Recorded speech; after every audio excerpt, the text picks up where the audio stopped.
adalah nabi terbaik dari semua nabi yang ada. Nabi SAW adalah nabi terbaik dari semua nabi yang ada.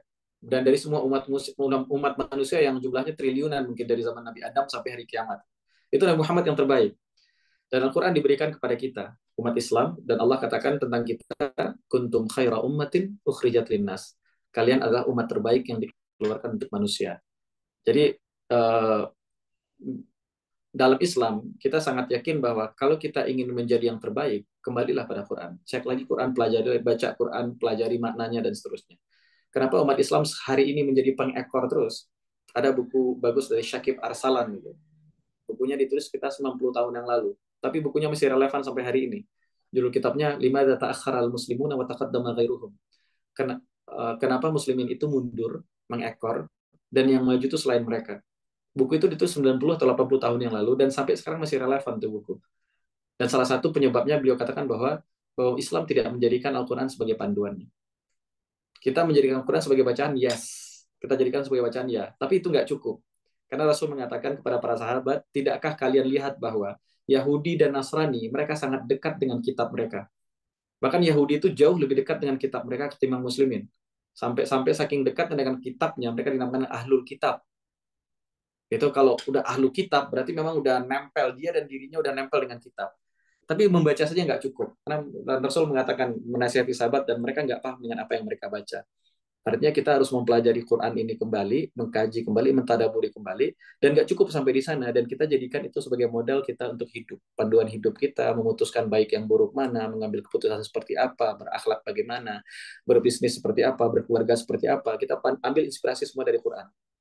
Dan Allah katakan bahwa Al-Quran dan apapun yang terbaik itu pasti bersentuhan dengan Quran. Apapun yang disentuh sama Quran itu pasti menjadi yang terbaik. Kemudian kata Allah, Inna anzalnahu. Kami yang telah menurunkan hu. Ini menarik nih. Kenapa Allah nggak menurunkan? Ini kan ayat 1 ya. Biasanya kalau kita gunakan kata ganti, itu kita gunakan untuk kalimat kedua atau ketiga. Misalnya, saya tadi bertemu dengan Pak Rektor. Kemudian saya makan dengan beliau. Setelah saya makan siang dengan beliau, saya berjalan, kemudian kami pergi ke perpustakaan. Beliau berbicara, baru semuanya beliau atau dia. Tadi saya bertemu dengan Abdullah, teman saya. Kemudian setelah saya bertemu dengan Abdullah, dia mengajak saya makan di kafe. Kami makan di kafe, kemudian kami diskusi. Dia mengatakan seperti ini, saya jawab seperti itu. Dia bertanya, baru pakai kata ganti. Tapi ini ayat 1, Allah langsung menggunakan kata ganti. Allah nggak sebut Quran. Harusnya kan inna anzalna al-Qur'ana fi lailatul qadri. Karena ini surat awal mula surat. Tapi Allah gunakan kata ganti. Ulama mengatakan, kata ulama, saking identikalnya Al-Quran dengan Lailatul Qadar ini, sampai-sampai Allah tidak perlu sebutkan Quran, dan tidak ada orang yang akan memberikan dugaan yang lain. Hu itu dalam penafsiran ulama, tidak ada ulama menafsirkan yang lain kecuali Quran saja. Hu itu, tidak ada ulama menafsirkan yang lain kecuali Quran saja. Tapi kalau misalnya asbabun nuzul surat Al-Qadar itu berbeda pendapat ulama. Ada 3 pendapat. Satu pendapat lemah, yang 2 pendapat kuat. Itu berbeda pendapat ulama. Tapi ketika ulama mengatakan inna anzalna hu-nya itu ulama terus mengatakan hu itu udah Quran, udah fix. Nggak ada pembahasan lagi. Artinya saking identikalnya Quran dengan Lailatul Qadar ini, bahkan Allah nggak sebutkan nama Quran itu. Jadi disebutkan hu. Disebutkan hu saja, sungguh kami yang telah menurunkan itu. Dan semua orang tahu kalau itu turun di Lailatul Qadar, semua orang tahu kalau itu adalah Quran. Allah katakan fi Lailatul Qadri, pada Lailatul Qadri, pada malam qadar. Apa itu malam qadar? Nah, sebelum masuk ke sini, saya sebutkan nih asbabun nuzul ayat ini. Surat ini turun di fase Madinah, dan asbabun nuzulnya ada beberapa pendapat, tapi pendapat paling kuat mengatakan bahwa para sahabat itu membaca kisah tentang orang-orang terdahulu, tentang Bani Israel dan lain sebagainya. Dan ketika para sahabat itu membaca kisah orang terdahulu, di antara mereka ada orang beribadah sepanjang malam, dan mereka berjihad selama 1000 bulan. Jadi ada orang beribadah sepanjang malam, mereka berjihad selama 1000 bulan. Sahabat ketika membaca kisah masa lalu, nah ini penting bagi kita pelajari. Kalau kita baca kisah tokoh-tokoh terdahulu bagi kita umat Islam, kita baca kisah terdahulu, dan isi Quran itu sepertiganya kisah. Dan banyak sekali Quran itu isinya kisah. Dan dengan kisah itu Allah mendidik nabinya. Maka bagaimana cara kita membaca kisah? Kisah yang kita baca ini, teman-teman, harusnya kita ambil inspirasinya untuk diri kita. Itu harus. Kalau hari ini kita membaca kisah misalnya lewat film, nonton, novel, dan lain sebagainya, kita baca novelnya, selesai novel dibaca, kita tutup novel, kemudian kita tidur. Tidak akan ada apapun dalam novel itu yang berkompromis tuh, yang berkaitan dengan hidup kita. Ya sudah, novel jalan sendiri sampai kisahnya hidup saya jalan sendiri, gak ada hubungan. Tapi bagi kita muslimin, jika kita membaca sejarah, membaca kisah apapun, maka harus kita ambil kisah itu untuk kehidupan kita. Itu namanya i'tibar. Fa'tabiru ya ulil absar, maka ambillah ibrah wahai ulil absar, kata Allah. Nah, itu tugas kita. Allah mengatakan wal tanzur nafsun ma qaddamat lighad, dan hendaklah setiap jiwa, setiap orang itu melihat ke belakang untuk hari esok. Jadi kalau kita melihat ke belakang gunanya untuk meratap saja, itu dilarang dalam Islam. Tapi lihatlah ke belakang untuk preparation, untuk persiapan untuk kebaikan di hari esok yang bisa kita lakukan. Nah, eh, sahabat ketika membaca kisah umat-umat di Bani Israel itu, dan kesolehan umat itu luar biasa, kesolehan mereka itu luar biasa. Mereka qiyamul lail, bangun pada malam hari dan berjihad selama 1.000 bulan. Akhirnya mereka mengadukan itu kepada Rasul. Ya Rasulullah, orang-orang terdahulu tuh punya ikhtiar kayak gini. Ini kita kalah, 1.000 bulan itu udah seumur hidup manusia. Bahkan kalau umat Nabi Muhammad, kata Nabi itu aktsaru a'mari ummati, rata-rata umur umatku itu, kata Nabi, baina sittin wa sab'in, antara 60 sampai 70 tahun. Kalau 1.000 bulan itu kan artinya 84 atau 83 tahun ya. Artinya di atas perkiraan standar umur Nabi. Itu umur perjuangannya, belum lagi umur dia kanak-kanak, umur dia di masa tua dan sebagainya. Tapi umur perjuangan sudah 83 tahun. Nah, sahabat ini mengadukannya Rasulullah, orang-orang terdahulu itu kalau jihadnya levelnya seperti ini loh. Luar biasa nih. Kita gimana nih? Nah, ini penting nih. Ini penting kita tahu, teman-teman, kita yang semua, kita yang hari ini yang cukup beruntung mendapatkan pendidikan yang tinggi, kita yang cukup beruntung mendapatkan ekonomi yang bagus, kita sebenarnya punya tanggung jawab kepada yang lain. Jadi kalau kita yang punya pendidikan, alhamdulillah Allah berikan kepada kita pendidikan tinggi, pendidikan yang bagus, dan yang kita pikirkan hanya pindah dari iPhone 15 ke 16, ganti mobil dari keluaran 2020 ke 2025, itu saja di kepala kita, itu sayang sekali hidup kita. Kenapa? Karena juga hewan seperti itu. Hewan hidup, kemudian bertahan hidup, cari makan, terus mati. Kalau kita manusia hidup, bertahan hidup, cari makan, terus cari makan lagi, ganti makannya, ganti tempat tinggalnya, dari rumah menjadi rumah yang lebih luas, satu lantai jadi 2 lantai, jadi motor. Mikirin itu saja terus. Bukannya haram, itu sangat boleh membeli itu. Tapi kalau pusaran pikiran kita itu saja, itu kita ada binatang sama. Nggak ada bedanya. Sahabat Nabi itu belajar Islam, dan dari situ mereka melihat orang-orang terdahulu itu punya aktivitas seperti ini loh, punya karya seperti ini. Maka ya Rasulullah, mereka itu bisa 83 tahun, itu jihadnya loh. Kita 83 tahun itu udah include mulai dari kita lahir sampai kita meninggal. Mulai dari masa kanak-kanak kita sampai jompo, kita sudah include dalam 83 tahun. Ini mereka jihadnya saya 83 tahun. Maka untuk itu, untuk menenangkan hati sahabat, Allah turunkan ayat ini. Allah turunkan ayat tentang Lailatul Qadar. Itu asbabun nuzulnya. Sekarang apa definisinya Lailatul Qadar? Kata Lailah berarti malam. Kalau ada ta marbutah di sana, ada kata ta itu dalam kata lail, itu artinya malam itu satu malam saja. Satu malam saja. Sebentar. Nah, di ini dulu ya.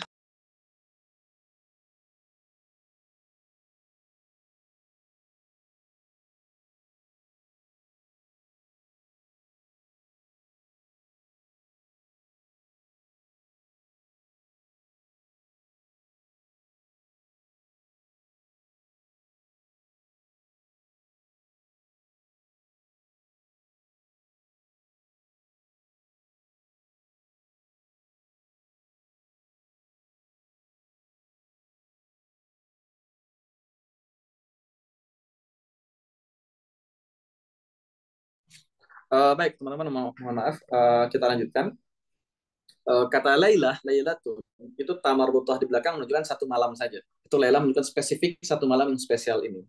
Al-Qadr, ini ada beberapa definisi ulama. Di antaranya Ibnu Jauzi memberikan definisi Al-Qadr itu ada 5 setidaknya. Dan 5 definisi itu tidak akan bertolak belakang. Itu indahnya Quran dan bahasa Arab. Apapun definisi yang diberikan, dia tidak akan pernah bertolak belakang. Justru saling support satu sama lain. Walaupun dari definisinya kelihatannya bertentangan. Nah, apa saja 5 definisi itu? 5 makna Al-Qadar itu. Satu, kata Imam Ibnu Jauzi, Al-Qadar itu maknanya keagungan dan kemuliaan. Misal dalam Al-Quran, dalam surat Al-An'am ayat 91, Allah katakan, wa ma qadarullaha haqqa qadrih. ada kata qadar di situ, dan Allah katakan wa ma qadarullah, dan mereka tidak mengagungkan Allah haqqa qadri, sebenar-benar pengagungan. Itu. Jadi kalau diambil dari makna ini, artinya kalau Allah sebut malam Lailatul Qadar, malam inilah malam yang isinya adalah semua kemuliaan, semua keagungan. Jadi kalau kita ingin cari kemuliaan, mungkin startnya bisa di malam Qadar ini. Kita mencari keagungan, semuanya ada di sini. Orang yang bikin dosa sekian tahun, sekian belas tahun, atau sekian puluh tahun, dan dia ingin menyalip semua dosa-dosanya itu, pengen memperbaiki semuanya, maka maksimalkanlah di malam Qadar ini. Karena ada kemuliaan yang sangat besar di sana. Itu definisi pertama tentang dari Lailatul Qadar. Yang kedua, kalau tadi kebesaran dan kemuliaan, yang kedua itu kelihatan sebaliknya, sempit. Qadar itu menjadi sempit. Itu luar biasa. Jadi qadar itu kalau secara bahasa, artinya itu menakar kalau bahasa kita. Takaran itu kan ada takaran yang besar, ada takaran yang kecil. Maka qadar itu bisa bermakna besar, sangat agung, sangat mulia, dan dia juga bisa makna yang kedua itu sempit. Contoh dalam firman Allah di surat Al-Fajr ayat 16, Allah katakan, wa amma idza mabtalahu faqadara alaihi rizqahu fayaqulu rabbi ahanan.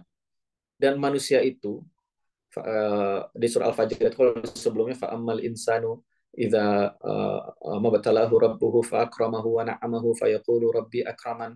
Manusia itu kalau dimuliakan oleh Tuhannya, diberikan rezeki, diberikan harta, dia mengatakan bahwa oh Tuhanku memuliakanku. Wa amma idza mabtalahu faqadara alaihi rizqahu. Tapi kalau manusia itu jika diuji sama Tuhannya, maka faqadara alaihi rizqahu, maka Allah sempitkan rezekinya. Itu qadara di sini artinya sempitkan. Faqadara alaihi rizqahu, maka Allah sempitkan rezekinya, fayaqulu rabbi ahanan. Dia mengatakan Tuhanku menghinakanku. Ini ucapannya orang kafir dan orang musyrik.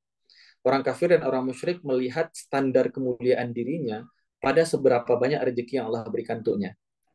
Jadi kalau kita dalam hidup melihat standar kemuliaan kita pada oh, rezeki saya sebanyak apa, status saya setinggi apa, jabatan saya sebagus apa. Nah, itu orang munafik juga kayak gitu. Orang-orang musyrik juga kayak itu. Itu yang dicela sama Quran. Ya, ketika Allah menguji dia, dia merasa, oh Allah hinakan saya. Harta saya diambil. Kan kita suka tuh. Kalau dapat ujian, oh ya Allah, apa yang setelah saya lakukan? Kenapa engkau uji saya seperti ini? Allah menguji seorang itu kadang-kadang karena spesialnya orang tersebut. Bukan karena dosanya. Karena spesialnya orang tersebut, maka Allah uji dia. Tapi orang-orang musyrik hanya melihat ujian itu sebagai bentuk penghinaan Tuhan kepada dirinya. Apalagi kita hidup di zaman hari ini yang serba materialistis, jadi orang sangat menakar sesuatu dengan materi. Dan Allah katakan di sini faqadara alaihi rizqahu. Maka qadara alaihi, Allah sempitkan atasnya rezekinya. Jadi kata qadar di sini artinya sempit. Dan apa maknanya Lailatul Qadar itu malam yang sempit? Itu artinya di surat Al-Qadar ini teman-teman di ayat keempat, di ayat keempat Allah katakan tanazzalul malaikatu warruhu fiha. Di ayat keempat Allah katakan bahwa di malam Qadar itu malaikat turun di malam itu. Tanazzalul malaikah, dan malaikat-malaikat itu turun. Dan jangankan semua malaikat saja, tapi warruh dan Ruhul Qudus, malaikat Jibril yang udah nggak pernah turun lagi sejak wahyu terhenti, itu pun juga ikut turun. Itu malaikat Jibril pun juga ikut turun. Akhirnya semua malaikat, kan malaikat itu memadati semua lapisan langit. Lapisan langit pertama ada malaikatnya, lapisan langit kedua ada malaikatnya. Kalau teman-teman baca hadis tentang Isra Mi'rajnya Nabi, Nabi katakan setiap bertemu dengan satu pintu langit, malaikat memberhentikan Jibril. Jibril mengatakan, itu siapa yang bersama engkau? Kalau Jibril kan punya all access, punya semua akses ke semua lapisan langit. Tapi orang baru yang dibawa malaikat Jibril belum punya akses. Kata malaikat yang lain, itu siapa yang bersamamu? Muhammad. Oh, Muhammad. Apakah sudah diturunkan wahyu kepada dia? Sudah. Oh, silahkan. Baru dibukakan. Setiap itu, artinya setiap lapisan langit itu ada malaikat. Dan malaikat Allah itu triliunan jumlahnya. Lebih banyak dari jumlah pasir di pantai. Itu kata ulama. Dan kata Allah, ketika malam qadar itu, semua malaikat itu turun ke lapisan langit bumi. Ke lapisan langit pertama. Semua malaikat itu. Itu kalau Allah bukakan hijab mata kita dan kita bisa melihat yang gaib, itu tidak ada satupun di antara kita yang ngantuk di malam qadar itu. Bayangkan kita ditonton dengan sebanyak itu makhluk Allah yang mulia, itu nggak, saya yakin nggak ada satupun di antara kita yang bisa, yang merasa ngantuk pun nggak, hilang semua ngantuk. Dan karena mereka datang semuanya, malam itu menjadi sangat penuh sesak oleh malaikat. Itu kata malam qadar itu disebut dengan malam yang sempit juga karena apa? Karena penuh sesak dengan malaikat. Dan juga ada yang mengatakan malam itu sangat sempit karena penuh sesak dengan ampunan Allah. Jadi keberlimpahan ampunan itu luar biasa di malam qadar. Itu disebut dengan malam yang sangat sempit. Itu makna qadar yang kedua. Qadar yang ketiga, itu qadar. Kalau kita dalam rukun iman tuh beriman dengan qadar baik dan qadar buruk. Artinya keputusan atau ketetapan Allah. Rasul mengatakan ketika Jibril bertanya tentang akhbirni anil iman, kata Jibril. Wahai Muhammad, coba beritahukan kepadaku apa itu iman. Dan Rasul sebutkan rukun iman. Kemudian Rasul mengatakan di akhir, di penghujung itu, kata Rasul, wa tu'minu bil qadri khairihi wa syarrihi. Dan engkau beriman dengan qadar baiknya dan buruknya. Apa itu qadar? Maknanya di situ, qadar itu maknanya keputusan Allah dan ketetapan Allah. Baik yang baiknya ataupun yang buruknya. Jadi ada ulama yang menjelaskan ayat ini, kata ulama bahwa malam qadar itu adalah malam di mana takdir manusia itu ditetapkan selama setahun. Jadi malam di mana takdir manusia itu ditetapkan selama setahun itu adanya di malam qadar itu. Eh, jadi jika kita, kalau teman-teman baca hadis tentang Rasul puasa Senin Kamis, Senin itu karena hari kelahiran Nabi, dan Kamis itu karena amalan-amalan terangkat. Dan kata Nabi, dan saya senang ketika amalan saya dilaporkan kepada Allah, saya sedang berpuasa. Itu kata Nabi. Artinya, ketika terjadi, berarti kan ada laporan mingguan mungkin, laporan pekanan, kemudian laporan bulanan, tapi kalau qadar, penetapan qadar selama setahun, kata ulama itu diputuskan pada malam qadar itu. Kata dia disebut dengan Lailatul Qadar. Kemudian yang keempat, dia bermakna manzilatun wa syarf. Dia bermakna kemuliaan, mirip dengan yang makna yang pertama, keagungan tadi. Dia bermakna kemuliaan, artinya malam ini, malam Qadar itu disebut dengan malam kemuliaan. Kenapa dia mulia? Karena Al-Quran turun di malam itu. Itu malam Qadar. Kemudian yang terakhir, yang kelima, makna dari kata Al-Qadar itu adalah Dzu San'in Azim.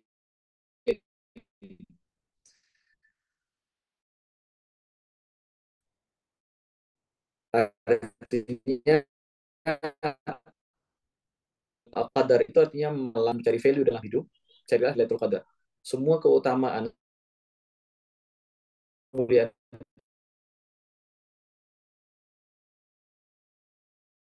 kamu apa malam Qadar itu. Ini bagian dari cara Quran berkomunikasi. Kadang Quran berkomunikasi dengan ketika Quran ingin memberikan penekanan terhadap satu hal, Quran menanya balik pertanyaan yang sebenarnya pertanyaan yang tidak perlu dijawab. Kalau dalam bahasa Arab itu istifham ingkari. Pertanyaan yang dilemparkan dan dia tidak butuh jawaban. Dan Allah katakan wa ma adraka ma lailatul qadri. Pertanyaan yang tujuannya bukan untuk jawaban, tapi pertanyaan yang tujuannya itu untuk memberikan penekanan betapa pentingnya malam qadar itu.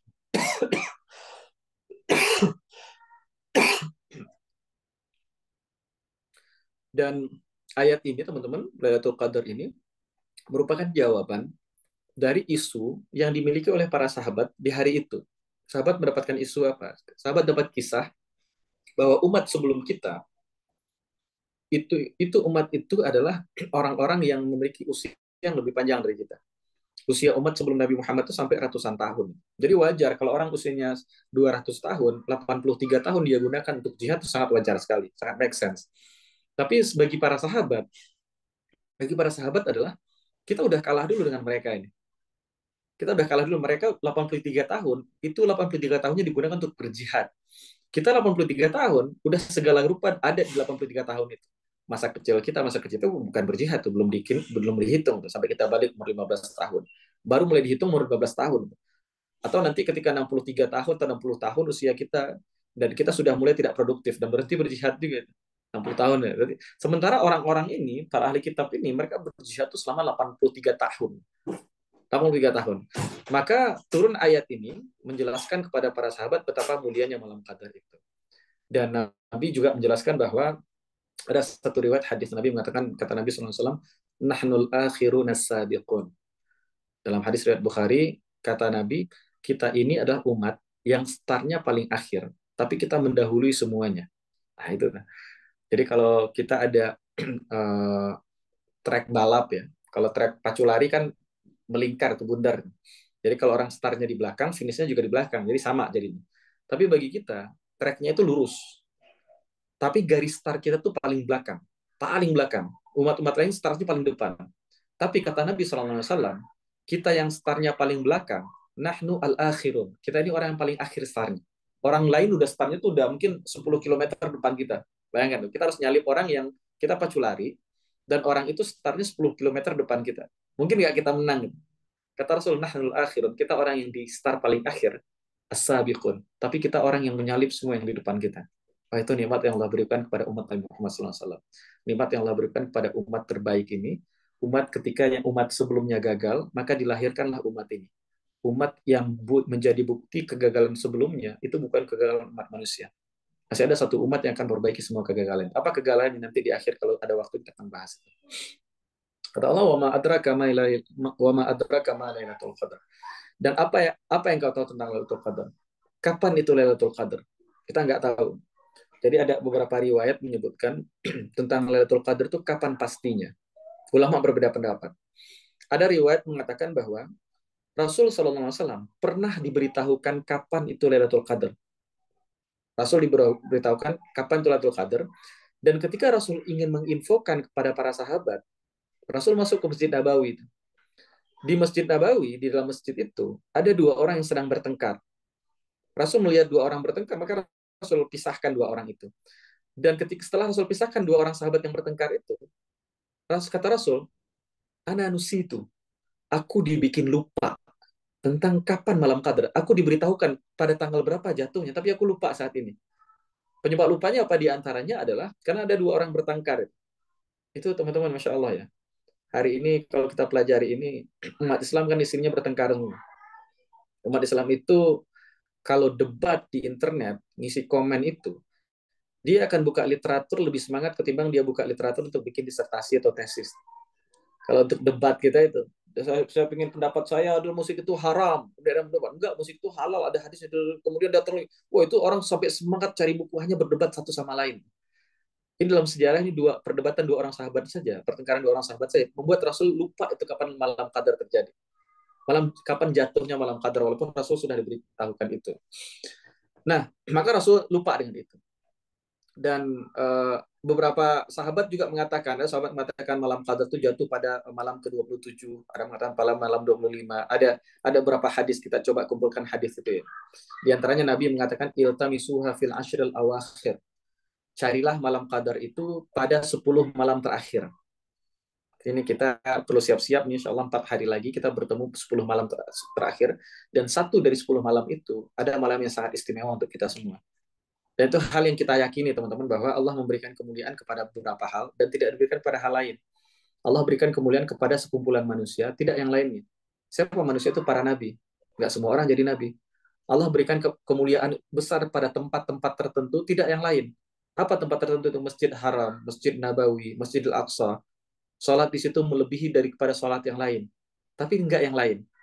Allah juga memberikan kemuliaan untuk hari atau waktu-waktu tertentu, tidak diberikan ke yang lain. Itu keyakinan kita muslimin bahwa ada kemuliaan di momen-momen itu. Maka tugas kita ini, kita perlu persiapan dalam 4 hari lagi sebelum masuk ke 10 terakhir, dan kita harus bersiap-siap. Kita harus berikhtiar semaksimal mungkin, semoga kita dapati malam qadar di salah satunya. Kata Rasul pertama, iltamisuha fil ashir al-wakhir. Carilah malam qadar itu di 10 terakhir. Kemudian di riwayat lain Rasul mengatakan iltamisuha fil witri. Carilah malam qadar itu di malam yang ganjil. Berarti mengkerucut nih. Dari 10 malam itu mengkerucut menjadi malam yang ganjil saja. Tinggal 5 opsinya. Malam 21, 23, 27, 25, 27, dan 29. Tinggal 5 opsinya. Tapi menariknya, ada hadis dari Abu Sa'id Al-Khudri. Rasul mengatakan, carilah malam qadar itu pada 9 hari al-mutabaqi, kata 9 hari yang tersisa, 7 yang tersisa, 5 yang tersisa. Jadi kalau kita ngitungnya dari belakang, 9 yang tersisa, 7 yang tersisa, atau 5 yang tersisa, malam itu jatuhnya bukan di malam ganjil, tapi malah malam genap. Jadi unik nih. Jadi bisa jadi ada kemungkinan, walaupun kecil ya, ada riwayat mengatakan cari dari yang 9. Kalau kita ngitung dari awal, malam 1, malam 3, malam 7. Tapi kalau ngitungnya dari 9 malam yang tersisa. Jadi kalau dihitungnya dari belakang, pada 9 yang tersisa, maka jatuhnya di malam genap. Malam 2, malam 4. Kalau kalimat hadis itu 9 yang tersisa, 7 yang tersisa, dan 5 yang tersisa. Kemudian Ada juga hadis dari Ubay bin Ka'ab radhiyallahu anhu. Kata Ubay bin Ka'ab, beliau bersumpah bahwa malam qadar itu terletak di malam ke-27. Dan pendapatnya juga banyak disupport oleh ulama. Bagaimana kita mengcombine semua ini? Yang kita yakin persatu, malam qadar terjadi di 10 malam terakhir. Dua, pendapat paling banyak mengatakan itu di malam ganjilnya. Tiga, ada yang mengatakan itu diprioritaskan di malam 27. Walaupun pendapat ini kata ulama mengatakan bahwa malam qadar itu terletak di malam-malam yang berbeda setiap tahunnya. Di tahun ini bisa 27, tahun besok bisa 25, tahun depan bisa 23, tahun depannya bisa 21. Itu Allah melakukan apa yang Allah kehendaki. Jadi fokus kita adalah bagaimana cara supaya bisa mendapatkan yang optimal di malam Lailatul Qadar ini. Maka sepanjang 10 malam terakhir itu, kita optimalkan semua ibadah di setiap malamnya. Mau ganjilnya, mau genapnya. Karena juga ada hadis yang mengisyaratkan bahwa malam itu terletak di malam genap. Jadi cara yang paling aman adalah daripada kita nungguin satu persatu, ya kita tebar jaring saja, kumpulin semuanya. Jadi bagaimana kita maksimalkan ibadah di setiap malam, di 10 malam terakhir itu. Jadi kalau intinya kita tidak tahu malam Lailatul Qadar itu kapan, ya itu maksimalkan setiap malam 10 terakhir. Sekarang, pertanyaan yang muncul, kenapa Allah sembunyikan malam Qadar itu? Apa hikmah? Bukan kenapa ya. Kalau kenapa ya Allah melakukan apa yang Allah kehendaki. Kita nggak punya hak nanya kenapa. Ini Allah loh, kita cuma hamba. Tapi kalau kita tanya apa hikmah di balik itu? Ini ada Imam Imam Ar-Razi dalam tafsir beliau memberikan sudut pandang luar biasa ya. Dalam tafsir Al-Kabir atau Mafatihul Ghaib, di antara hikmahnya itu adalah eh, bentuk kebaikan bagi kita. Kita tidak tahu malam qadar itu kapan, supaya ketika kita tidak maksimal di malam itu, kita nggak ada berdosa. Ini sudut pandang Imam Ar-Razi. Maksudnya gimana? Kata Fakhruddin Ar-Razi, ada sebuah riwayat Rasul Shallallahu Alaihi Wasallam waktu itu melihat salah seorang sahabat lagi tertidur di masjid pada malam Ramadan. Rasul bilang ke Ali, wahai Ali, bangunkan sahabat itu. Terus Ali balik nanya, ya Rasulullah, tidak biasanya engkau menyuruh begini. Rasulullah tuh jarang nyuruh. Rasulullah kalau bisa melakukan sendiri, lakukan sendiri. Beliau nggak nyuruh orang lain. Tapi kali ini Rasul Rasul nyuruh Ali untuk membangunkan sahabat. Biasa Rasul bangunin sahabat langsung aja. Rasul pernah bangunin Ali, ya Abu Turab bangun. Wahai Abu Turab, bapaknya tanah coba bangun. Tapi untuk sahabat itu kata Rasul di malam Ramadan tuh wahai Ali, tolong bangunkan sahabat itu. Ali balik bertanya, ya Rasulullah, tumben engkau menyuruh saya. Biasanya engkau jika bisa melakukan sesuatu, engkau lakukan sendirian. Nah, Rasul menjawab, jika aku yang melakukan itu, kalau saya melakukan itu kepada sahabat itu, dan sahabat itu memilih untuk nggak bangun, maka itu menjadi dosa besar bagi dia. Karena dia melawan Nabi. Tapi kalau engkau, Ali, yang menyuruh sahabat itu bangun, dan dia bilang, ya bentar dulu, tidur dulu bentar, dan dia nggak punya dosa besar. Karena nyuruhnya bukan Nabi. Artinya apa? Kalau Lailatul Qadar ini diberitahukan kepada kita, dari semua kemuliaan yang ada itu, semua kebaikan, ampunan dosa di sana, perlipatan pahala sampai 1000 kali lipat, oh itu di sana. Bukan 1000 berarti itu. Kalau 83 tahun dikali 365 hari. 1000 bulan berarti kali 30, berarti kan 30.000 hari. Jadi lipatannya sampai sampai puluhan ribu kali, itu ada di Lailatul Qadar itu. Dan kita tahu semua dengan informasi semua kebaikan yang ada. Dan kita masih nggak maksimal di malam itu dicap dosa bagi kita. Itu di antara hikmahnya adalah bahwa Allah berikan hikmah untuk itu, karena Allah tahu di antara hambanya itu ada yang mungkin bodoh amat dengan Lailatul Qadar. Ketika dia nggak ngapain, dia nggak berdosa. Tapi ketika Lailatul Qadar ini diberitahu, dimention sama Allah, Lailatul Qadar jatuh pada malam 27. Dan ada orang yang memilih untuk tidak ibadah malam 27 itu, dia berhak nggak mendapat murka Allah? Ya berhak. Allah sudah sebutkan, dosa bisa diampuni di sini, pahala bisa berlipat ganda, kebaikan bisa diperbanyak, takdir kita itu bisa dirubah karena dari malam qadar itu kata takdir dari nama itu juga. Semua kebaikan bisa diharapkan di sana dan semua keburukan bisa dijauhi di sana. Dan ente dikasih tahu tanggalnya, ente masih nggak beribadah. Layakkah orang terdapat murka Allah? Di antara hikmahnya adalah di antara itu merupakan rahmatnya Allah tidak diberitahukan kepada kita supaya orang yang tidak beribadah di saat itu juga nggak dapat dosa. Tapi orang yang beribadah di saat itu akan mendapatkan kebaikan yang luar biasa besar. Kemudian Allah katakan Lailatul Qadri khairum min alfi syahr. Apa value dari malam qadar itu? Katalah malam qadar itu khairun, lebih baik min alfi syahrin, dari 1000 bulan. Jadi ayat ini turun menjawab tentang kegundahan sahabat yang merasa cemburu dengan generasi sebelumnya. Generasi sebelumnya ya Rasulullah, mereka itu bisa ibadah selama 1000 bulan, berjihad 1000 bulan. Kalau kita mau berjihad 1000 bulan, 83 tahun itu udah semua usia kita. Iya, kalau umur sampai 80. Rata-rata 60 sampai 70 tahun. Dan itu pun kita nggak akan pernah bisa mengalahkan mereka. Dan Allah turunkan ayat surat Lailatul Qadar ini, kata Allah, Lailatul Qadri khairun min alfi syahr. Malam Qadar itu lebih baik dari 1.000 bulan. Yang bisa ditaksir oleh para sahabat itu amal paling tinggi itulah amal yang dilakukan selama 1.000 bulan tidak terputus. Itu imajinasi apa bayangan manusia tentang amal paling istimewa itu adalah amal yang dilakukan selama 1.000 bulan itu nonstop nggak terputus. Jihad yang dilakukan 1.000 bulan tidak terputus. Itu amal yang istimewa sekali. Dan Allah katakan dibandingkan dengan 1.000 bulan berjihad itu, kata Allah Lailatul Qadar tidak sama dengan itu, tapi khairun, tapi lebih baik dari itu. Bahkan kebaikan yang luar biasa banyak di sini. Satu malam itu saja tidak sama dengan 1.000 bulan, tapi dia lebih baik dari 1.000 bulan. Kemudian Allah katakan tanazzalul malaikatu warruhu fiha biizni rabbihim min kulli amr. Kata Allah, tanazzalul malaika. Itu dari kata tatanazzalu. Jadi tanazzalul malaika itu malaikat turun bertubi-tubi itu. Gak berhenti, tak tak bergelombang-gelombang. Jadi bergelombang malaikat turun dan jumlah malaikat itu banyak sekali. Banyak sekali. Itu bayangkan dari sejak pertama kali alam semesta ini diciptakan, sebelumnya ada yang namanya Baitul Ma'mur. Baitul Ma'mur itu setiap hari ada 70.000 malaikat masuk ke Baitul Ma'mur setiap hari. Dan setiap malaikat yang masuk ke Baitul Ma'mur itu 70.000 setiap hari dan tidak keluar sama sekali. Dan sampai hari ini itu masih terjadi. Ada berapa triliun jumlah malaikat itu. Dan Allah katakan tanazzalul malaikah. Malaikat itu turun. Semua malaikat itu turun. Jadi malam Qadar ini malam yang luar biasa istimewanya. Semua malaikat itu turun ke langit dunia nih. Ini benar kalau Allah buka hijab mata kita dan kita bisa lihat yang gaib.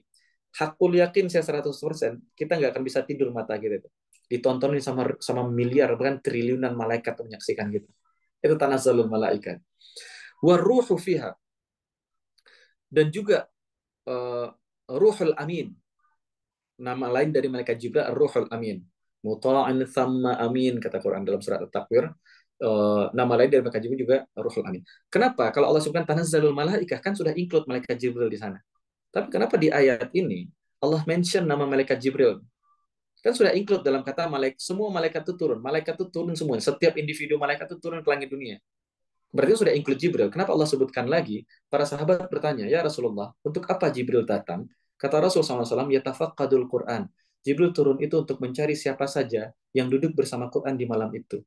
Kenapa? Karena kalau kita bicara tentang wahyu Allah yang turun, Quran yang turun kepada Nabi Muhammad, itu peran siapa yang paling banyak bolak-balik ke atas ke bawah? Dari langit pertama ke bumi, langit lagi bumi, itu malaikat Jibril. Dan Allah mengatakan kepada kita dalam surah Al-Qadar ini, malaikat Jibril yang turun ke langit dunia selama 23 tahun untuk membawa Quran dan bertemu dengan Nabi. Dan setiap Ramadan, setiap malamnya, itu mengkaji Quran dengan Nabi SAW. Ya, mudarasah Quran dengan Nabi SAW. Malaikat Jibril itu sudah tidak turun lagi sejak Nabi Muhammad meninggal. Sejak wahyu terakhir turun selesai, itu tugas terakhir malaikat Jibril. Dan beliau tidak pernah turun lagi sampai di malam Qadar ini. Bayangkan istimewanya malam Qadar ini. Allah sebutkan nama malaikat Jibril untuk mereminder lagi kepada kita bahwa kalau kita pegang Quran, kita pegang Quran ini, kita melanjutkan legasi yang dilakukan oleh Nabi Muhammad SAW. Sebuah kemuliaan bagi kita mempelajari Quran ini. Karena kita melanjutkan legasi orang yang paling Allah cintai, orang yang paling mulia di alam semesta ini. Dan Jibril datang di malam itu sebagaimana Jibril datang di malam ketika Jibril membawa wahyu dari Allah Ta'ala. Itu Allah mention Jibril itu, Allah sebutkan namanya untuk mengingatkan kepada kita bahwa kita belajar Quran. Ini bukan kita doang belajar Quran. Ada jutaan umat Islam juga belajar Quran. Dan bukan di hari ini saja. Generasi sebelumnya juga begitu. Generasi sebelumnya gitu. Generasi hebat semua juga gitu. Bahkan Nabi Muhammad dan para sahabat juga belajar Quran bersama Quran ketika Ramadan dan ketika Lailatul Qadar. Kemudian min kulli amrin, dari semua urusan.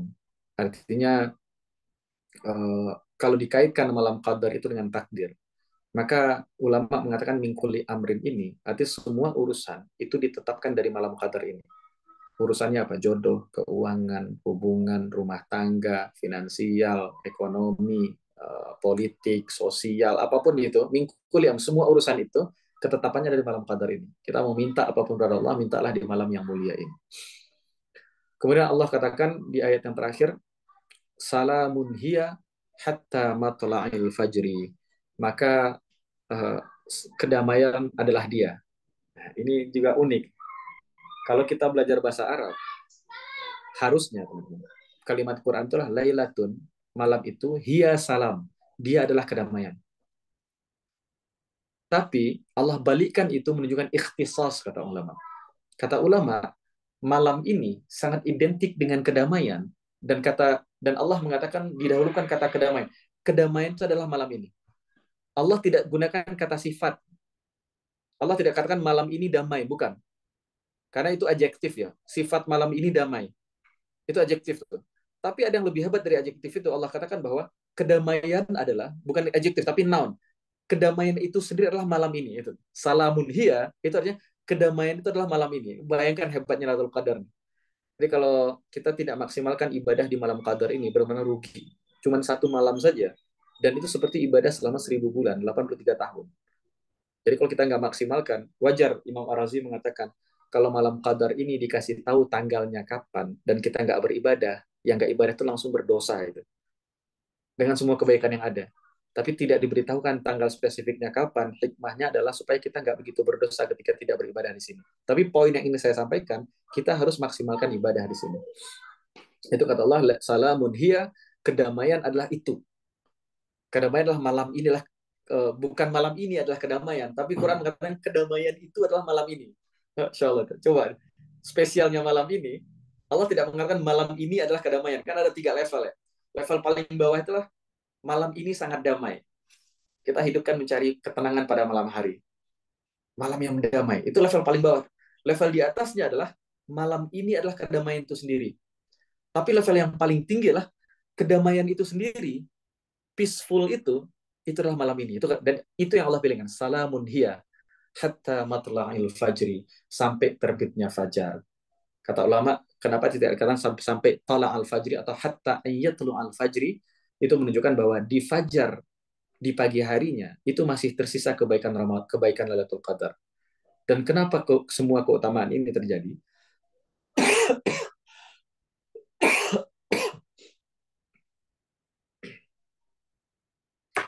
Kenapa ada semua kemuliaan dan keutamaan ini? Dan semua kemuliaan dan keutamaan yang ada pada malam itu terjadi karena satu hal saja, karena Al-Quran turun di malam itu. Maka teman-teman semuanya, jika kita ingin perbaiki arah hidup kita, kebaikan hidup kita, maka harus anak-anak muda itu, kita harus dekat dengan Quran. Kalau kita tidak dekat dengan Quran, saya yakin hari ini anak muda itu identik sama stres. Saya tidak mengatakan orang stres itu jauh dari Quran, tapi saya mengatakan bahwa cobalah dekati Quran, dan cobalah memandang kehidupan ini dari perspektif yang Quran berikan. Ada banyak sudut pandang kita yang berubah dengan itu. Dan mudah-mudahan dengan itu kita bisa mendapatkan potongan bagi salah dari salamun hiya, dari kedamaian itu. Karena Quran jatuh di malam ini, Allah katakan semua kedamaian itu adalah malam ini. Salam itu artinya nakirah. Segala bentuk kedamaian, apapun itu yang identified ataupun unidentified, semua yang disebut dengan kedamaian, itu adalah malam ini. Kenapa itu terjadi pada malam ini? Karena Quran turun di malam ini. Kenapa hari ini muslimin mundur? Karena Quran tidak dijadikan panduan, tidak dijadikan guidance. Quran sebagai bacaan dan hafalan itu terjadi, tapi sebagai panduan belum tentu. Orang yang membaca Quran, bahkan orang yang hafal Quran belum tentu menjadikan Quran sebagai panduan.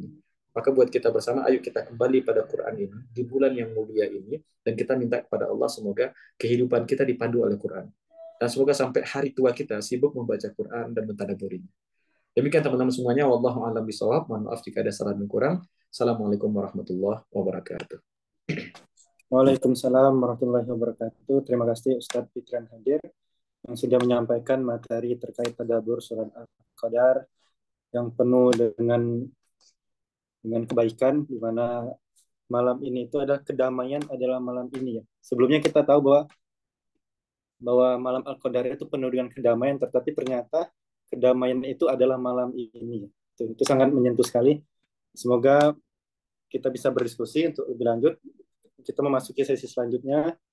Pada Bapak Ibu yang punya suatu hal yang ingin didiskusikan terkait materi ini ataupun materi yang lainnya, dipersilakan. Silakan raise hand atau mengetik di kolom chat untuk bertanya. Izin Bapak untuk bertanya. Ya, dipersilakan Pak Reza. Assalamualaikum warahmatullahi wabarakatuh, Pak Ustadz. Terima kasih pemaparannya. atas ilmunya. Pertanyaan dari saya tuh tadi kembali ke yang Pak Ustadz jelaskan, ketika Quran itu diturunkan seutuhnya ke langit dunia, apakah itu berarti Al-Quran yang turun seutuhnya ke langit dunia itu 30 juznya itu ya? Jika benar demikian, apakah maka semua ayat yang sebagian-sebagian diberikan pada Rasulullah itu diturunkan sesuai konteks kejadiannya kah, atau sesuai pada saat pertanyaan-pertanyaan dari sahabat itu datang gitu, atau masalah-masalah sosial itu datang kemudian ayat turun gitu. Itu sih Pak Ustadz yang mau saya tanyakan. Terima kasih banyak. Silakan Ustaz untuk menanggapi Ustaz. Baik, Pak. Betul, Pak. Al-Quran itu turun dari langit, dari Loh Mahfuz ke langit dunia. Kalau di Ibnu Abbas disebutkan dalam tafsir Ibnu Katsir itu, Quran turun dari Loh Mahfuz ke langit dunia itu seutuhnya. Quran yang sempurna yang 30 juz yang kita ketahui itu sebagai bentuk kitab itu. Karena Rasul mengatakan di surat Al-Baqarah itu Allah kata, "Zalikal kitabu." Dan kita tahu bahwa Quran belum berbentuk kitab di zaman Nabi. Kan masih suhuf, masih lembaran-lembaran. Bahkan beberapa sahabat itu punya sebagian surat, nggak punya surat yang lain. Quran baru berbentuk kitab yang kita pegang kayak hari ini itu di zamannya Utsman. Utsman radhiyallahu anhu yang punya jasa untuk mengumpulkan, menjadikan Quran satu buku saja, tidak terpencar-pencar di yang lain. Artinya di zaman Nabi Quran itu masih pencar-pencar. Tapi Allah sudah sebut dzalikal kitabu, kitab itu. Kitab yang mana, merujuk kemana? Merujuk yang diturunkan dari Lauh Mahfuz ke langit dunia. Tapi nanti dari langit dunia turun ke Nabi SAW itu secara bertahap. Dan itu punya hikmah yang sangat besar. Di antaranya Quran mengatakan secara bersatu, linusabbita bihi fuadaka. Supaya dengan Quran itu yang turun bertahap itu, linusabbita. Kata sabbata itu arti kami menguatkan. Tapi Allah mengatakan kami menguatkan hatimu Muhammad secara bertahap. Setiap turun Quran dikaji, setiap turun. Karena itu beberapa sahabat itu mengatakan kami mau mengkaji Quran dan kami tidak pernah pindah dari 10 ayat. Kecuali setelah kami baca dan kami pahami maknanya dan kami amalkan, baru kami pindah ke 10 ayat berikutnya. Nah, itu supaya kokoh. Jadi kita belajar Quran ini, memang belajar Quran ini pelajaran hidup sebenarnya, yang tidak perlu ada kurikulumnya. Saya target Al-Fatihah harus selesai selama sebulan. Ditarget boleh-boleh saja. Tapi kalau kita ingin menikmati Quran, bisa jadi Al-Fatihah selama 4 bulan kita cuma baca Al-Fatihah saja. Kenapa? Karena tujuan kita bukan menyelesaikan Al-Fatihah, tapi untuk mengukuhkan hati. Quran itu diturunkan secara bertahap, kata Allah, linusab bitabihi fuadaka, supaya kami bisa mengokohkan dengan Quran itu hati engkau Muhammad. Karena itu kami turunkan Quran secara bertahap satu persatu. Dan nanti di antara hikmah yang lain juga turun, di antaranya seperti yang Bapak tanyakan tadi, turun karena beberapa pertanyaan. Ada beberapa sahabat nanya ke Rasulullah SAW, Rasul nggak tahu jawabannya. Dan Rasul ketika nggak tahu jawabannya, ya tunggu, saya tunggu dalil dulu. Maka turun. Maka adalah ayat, Yas'alunaka madza yunfiquna. Mereka bertanya kepada engkau Muhammad apa yang mereka infakkan. Qul, katakanlah, apa yang kau infakkan ini. Yas'alunaka 'anis syahril harami qitalin fihi. Qul, mereka bertanya kepada engkau Muhammad tentang bulan-bulan yang diharamkan perperangan di sana, katakanlah bulan itu ini. Yas'alunaka 'anil anfal, qul, mereka bertanya kepada engkau Muhammad tentang al-anfal, katakanlah jawabannya ini. Yas'alunaka 'anir ruh, mereka bertanya kepada engkau tentang ruh, katakanlah jawabannya ini. Jadi setiap kali ada pertanyaan, Rasul kadang bisa jawab dan kadang tidak. Dan ketika Rasul tidak bisa jawab, maka Rasul minta diberikan wahyu. Maka turunlah ayat Quran untuk menjawab pertanyaan Rasul itu sallallahu alaihi wasallam. Jadi tujuan ayat itu turun bertahap juga banyak hikmahnya. Di antara hikmah yang paling kuat adalah untuk mengokohkan hati Nabi. Dan kita juga kalau ingin belajar Quran yang nikmat itu sebenarnya jangan diborong saja. Saya target harus selesai tadabbur Quran dalam nggak harus seperti itu. Bikin target boleh, tapi kita nikmati saja. Saya kalau ngajar Quran biasanya itu saya nggak suka ngajar Quran di lembaga formal. Karena lembaga formal itu saya terikat oleh kurikulum. Saya pengen kita terikat oleh kenikmatan kita baca Quran. Kita target boleh, oke, kita selesaikan Al-Fatihah ya, kita tadabbur Al-Fatihah dalam berapa? Dalam 10 pertemuan, ke 10 pertemuan. Ternyata Ar-Rahmanir Rahim itu kita kaji dalam 5 pertemuan Ar-Rahmanir Rahim saja. Ya nggak apa-apa. Karena tujuannya bukan menyelesaikan Quran ini. Tujuannya adalah memberikan kekokohan di hati kita. Kita boleh pasang target, boleh. Bukannya salah ya, boleh saja. Tapi tujuan kita mentadabburi Quran supaya kokoh hati kita itu. Itu tujuan kita yang sesungguhnya. Jadi walaupun dia nggak selesai, nggak masalah.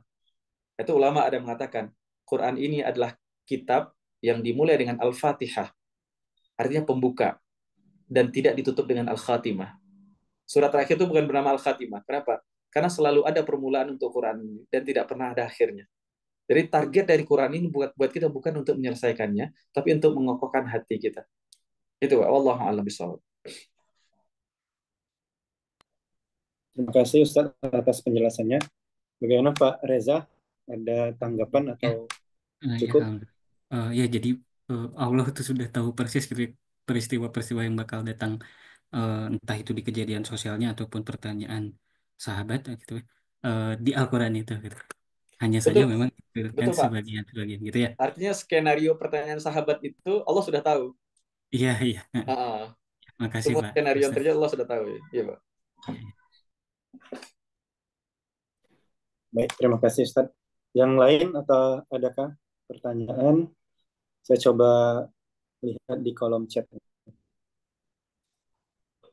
Nah, ini ada pertanyaan Ustadz, chatting langsung via moderator. Ada pertanyaan dari teman kita terkait Bismillahirrahmanirrahim katanya. Dikatakan bahwa di malam ini takdir kita ditetapkan. Apakah berarti ada perubahan takdir kita Ustadz? Karena kalau tidak ada takdir tidak salah, takdir seperti jodoh, rezeki, ajal itu sudah ditetapkan sejak kita lahir. Dan apakah baiknya kita mendetailkan doa atau doa meminta yang terbaik saja pada Allah terkait takdir kita? Kemudian pertanyaan kedua, begitu banyak amalan yang bisa kita lakukan di malam ini seperti membaca Quran, zikir, doa, sholat, dan lain-lain. Menurut Ustadz, amalan apa yang paling utama yang bisa dilakukan dan memperbanyak sesuai sunnah Rasulullah? Jazakallah khairan Ustadz. Ini ada titipan pertanyaan Ustaz. Baik. Yang pertama terkait dengan pertanyaan takdir. Pertanyaan takdir memang pertanyaan paling kompleks. Perdebatan dalam ilmu kalam itu, dalam filsafat Islam itu, perdebatan takdir itu panjang sekali. Paling banyak debatnya, itu cukup kompleks. Tapi dari pertanyaan itu memang takdir kita sudah ditetapkan. Bahkan 50.000 tahun sebelum kita lahir. Tapi berdasarkan penjelasan ulama dari ayat-ayat dari tafsiran ulama tentang Lailatul Qadar ini, bahwa takdir juga dituliskan lagi di sana. Artinya saya nggak tahu ya, karena takdir itu kan sudah beda dimensi dengan kita. Kan itu udah urusan Allah. Tapi kalau kita gunakan dimensi kita, ya mungkin ada previsian takdir itu. Atau mungkin pemindahan catatan takdir yang tadinya gelondongan dari seumur hidup kita dipindahkan ke takdir 1 tahunan gitu. Sebenarnya Quran turun gelondongan dari langit Lauh Mahfuz ke langit dunia, kemudian turun sepotong-sepotong ke Nabi SAW. Tapi ini karena sudah beda dimensi, saya nggak tahu tuh gimana cara ininya. Cuman kalau ulama menjelaskan itu ya saya cukup percaya, ulama menjelaskan itu, Nabi sebutkan itu, riwayat jelas, ya sudah saya percaya itu. Artinya ada penulisan tentang takdir kita juga di malam itu juga. Bisa jadi mungkin dari gelondongan semua kehidupan kita diambil 1 tahun saja diletakkan di malam itu. Yang 1 tahunnya dipotek, kalau kita kan pembukuan tutup buku itu kan di Desember biasanya, akhir Desember. Kemudian baru mulai start lagi di Januari, boleh bikin raker dan sebagainya. Bisa jadi dengan logika kita hari ini. Karena kalau kita bicara qadar kan kita bicara urusan Allah. Dan kita sudah beda dimensi sama Allah itu. Artinya hari ini dimensi ruang dan waktu ada di kita, tapi ruang dan waktu apakah terjadi sama Allah? Saya nggak tahu. Nah, kita bicara teman, kalau yang saya tangkap, yang saya pahami adalah bisa jadi dari gelondongan takdir kita dipotek sedikit 1 tahun itulah menjadi takdir selama setahun itu. Dan juga yang kedua, doa itu sebagian riwayat menyebutkan bahwa ulama juga doa itu juga bisa mengubah takdir. Doa bisa. Tapi poin dari takdir itu poin dari takdir sebenarnya hal yang paling penting kita tahu adalah takdir itu dirahasiakan dari kita. Itu poin yang kita tahu.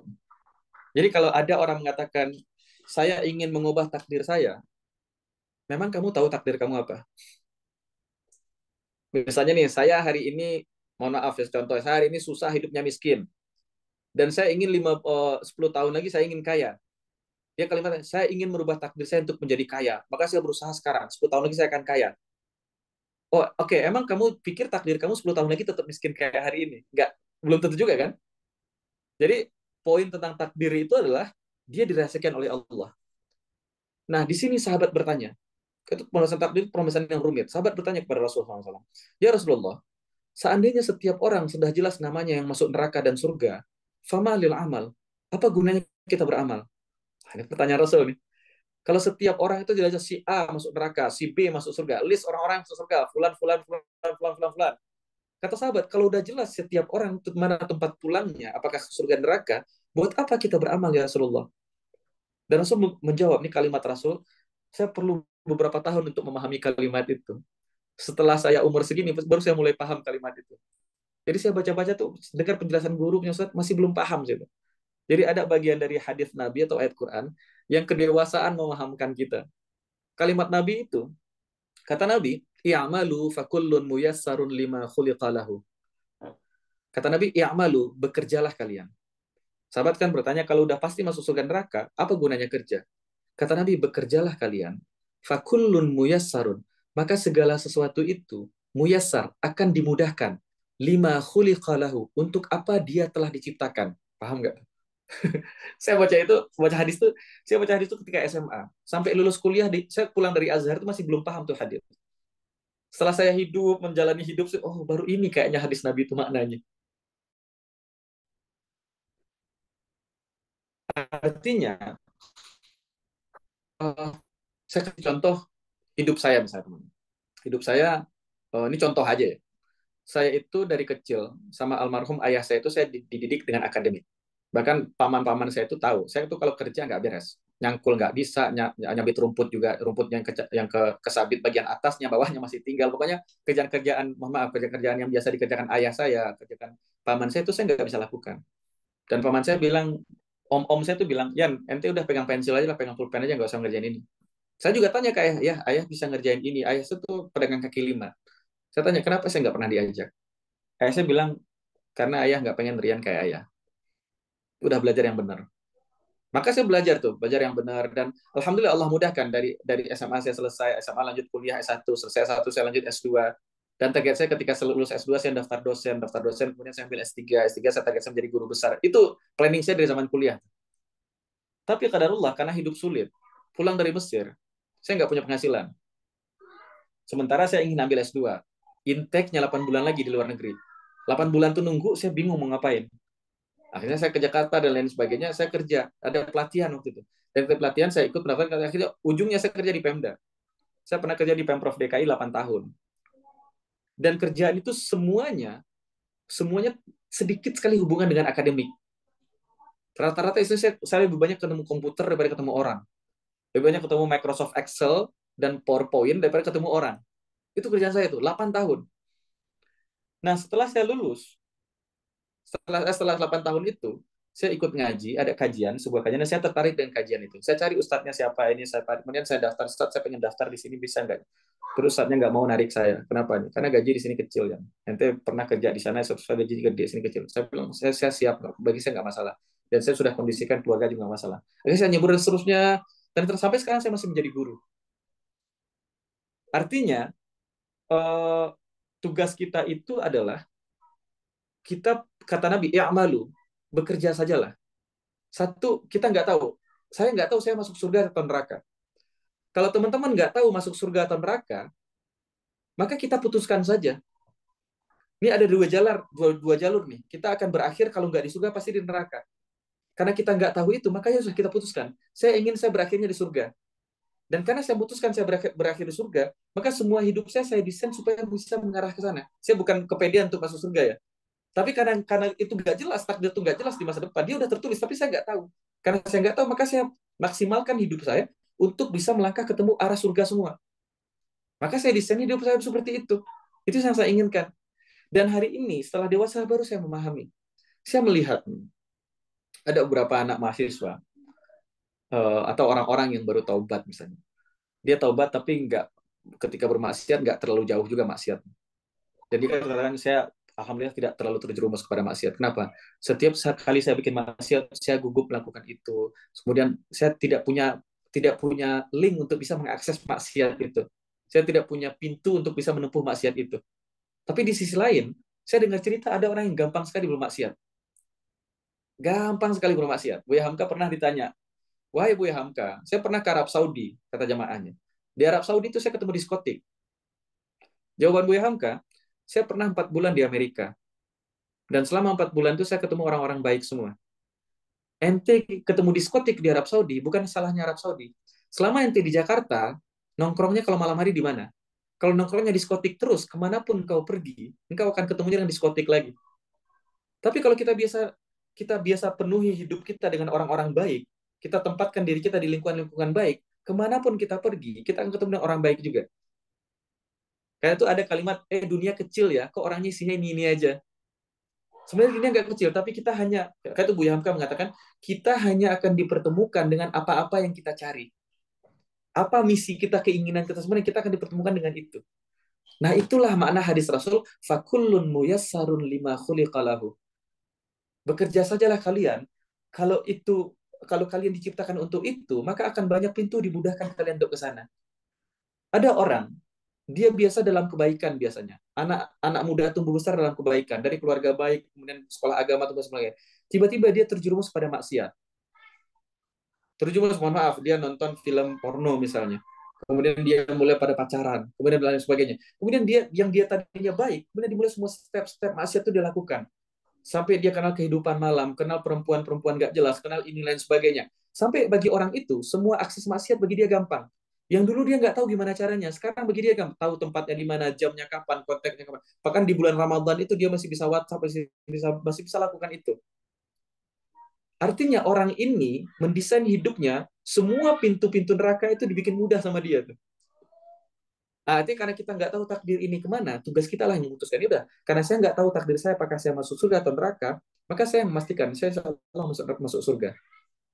Kenapa? Karena ayat-ayat neraka itu disebutkan dalam Quran sangat kejam, memang tidak didesain untuk kita neraka itu. Jadi semua ayat-ayat yang bicara tentang surga dan neraka, itu intinya adalah ayat surga itu kata Quran alladzina yarithuna firdaus hum fiha khalidun. Orang-orang beriman itu orang-orang yang mau mewarisi surga firdaus kekal di dalamnya. Kita tuh ahli waris. Kita tuh deserve, berhak untuk mendapatkan surga. Dan Rasul mengatakan kullu ummati dakhalal jannah illa man aba. Semua umat masuk surga kecuali dia yang aba, dia yang enggan. Dia yang memilih untuk nggak masuk surga. Sahabat bertanya, siapa itu yang enggan ya Rasulullah? Siapa yang taat kepadaku, dialah orang yang man ata'ani dakhalal jannah. Siapa yang taat kepadaku, dia akan masuk surga. Wa man asani, dan siapa yang durhaka kepadaku, faqad aba. Maka dia orang yang memilih untuk tidak masuk surga. Karena itu saya menyimpulkan, ayo kalau gitu kita sama-sama masuk surga tujuan kita. Kita gunakan semua kehidupan kita supaya nanti semua kehidupan kita ke depannya itu pintu-pintu yang mudah untuk kita dalam kebaikan saja. Hari ini Masya Allah teman-teman, kita duduk di sini, itu kan salah satu isyarat bahwa Allah inginkan kebaikan untuk kita. Dan Allah mudahkan kebaikan untuk kita. Berapa banyak orang yang susah banget diajak ngaji.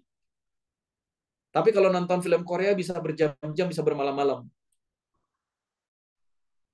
Orang susah banget mau diajak sholat, tapi diajak maksiat cepat sekali.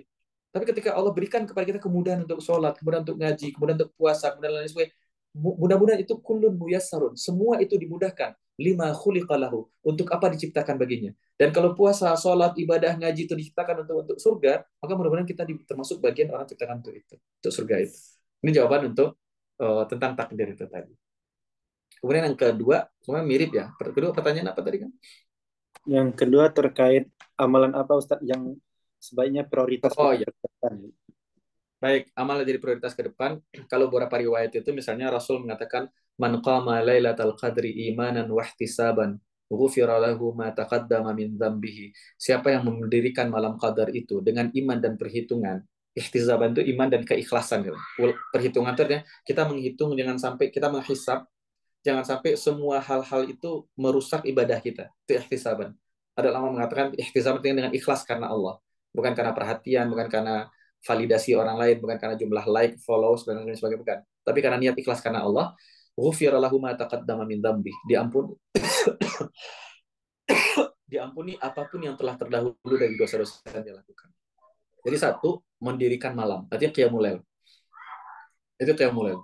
Yang kedua, yang pernah dilakukan Nabi SAW, ibunda kita Aisyah mengatakan bahwa karena Nabi SAW ya'takifu fi ashrul awakhir min Ramadan.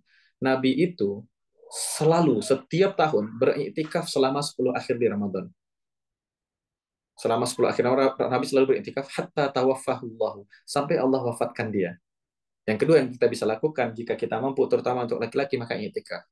Untuk perempuan bagaimana? Kata Nabi, iktikafnya perempuan dalam hujrahnya, dalam kamarnya, itu sama dengan iktikaf laki-laki di masjidnya Allah. Tapi boleh nggak perempuan iktikaf? Boleh juga iktikaf dengan syarat satu, tidak menimbulkan fitnah, dua, mendapatkan izin dari suami atau dari walinya.